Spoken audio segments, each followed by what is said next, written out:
So this is usually the way that I work. I like section off where I need to fill in the gap. So this is her finger, like her little finger. And then I'm doing like the bust of the top part. So I have to like map out where the darks are. So this is like darker. This is darker up here. It's dark on this edge. There's a little highlight that I have to add here because there's light reflection that's hitting that. And then I start filling in the rest of it, which is what I would do in painting.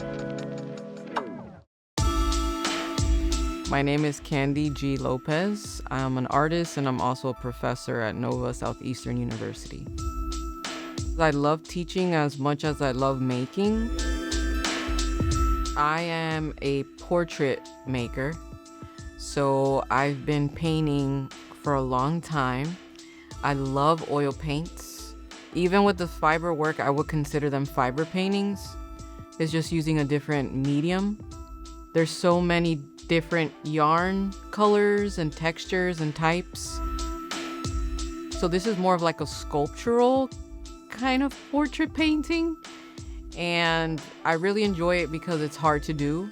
I need a challenge. I get bored with painting because I feel like I understand the medium.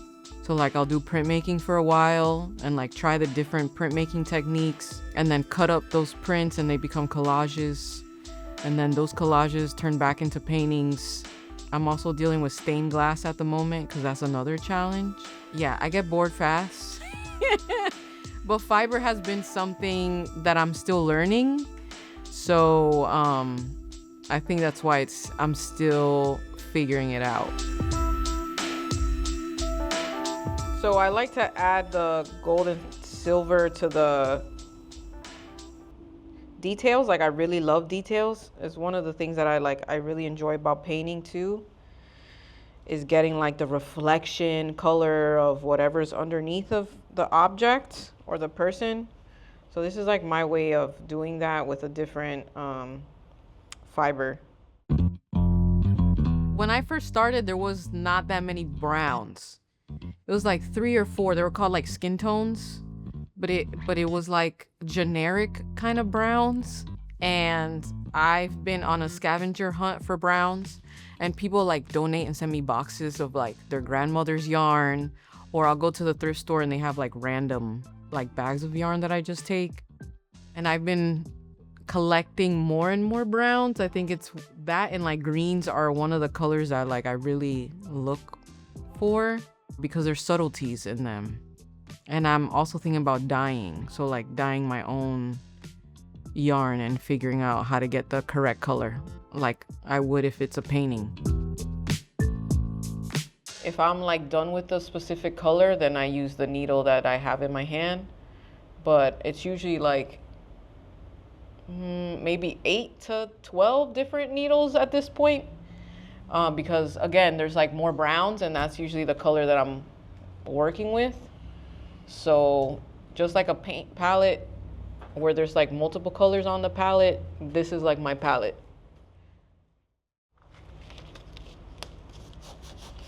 Sometimes I have an idea of what I want to make.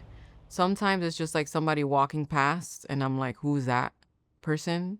So like building up the courage to be like, hi, little me, I'm Kandy, I'm an artist. Would you be interested in being immortalized is the word that I use. And they're like, what do you mean? And then we have a conversation, then I get to know them. And then I tell them to wear their swaggiest outfit, whatever they feel the most confident in.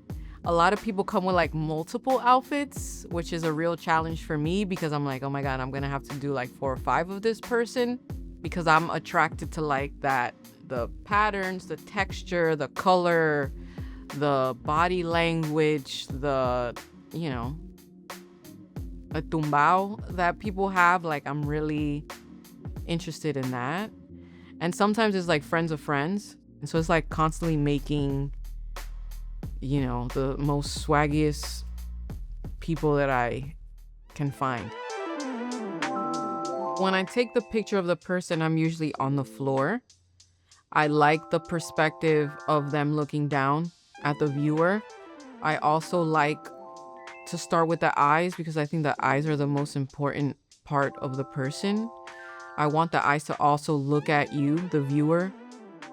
I think of hierarchy. I think of art history and religious works. I also think of sexism within the arts too. I want my subjects not to be submissive. I want them to be a little confrontational, and sometimes a little vulnerable in that confrontation. And then once I have that image, then I have my hook rug mesh, which is like the backing of a rug that I use, and depending on the picture. It's usually 8 feet by something, or a little larger. And then I draw it with the expo marker. I give myself like 5 minutes to just do a gesture, because usually it's incorrect anyway. So I keep like editing as I move down the subject. And I want them to fit the whole space. So they should be on the whole canvas. Sometimes their foot like hangs off, which I like because they're stepping out of the frame. Like I just want to put the work out there and let the work do what it needs to do.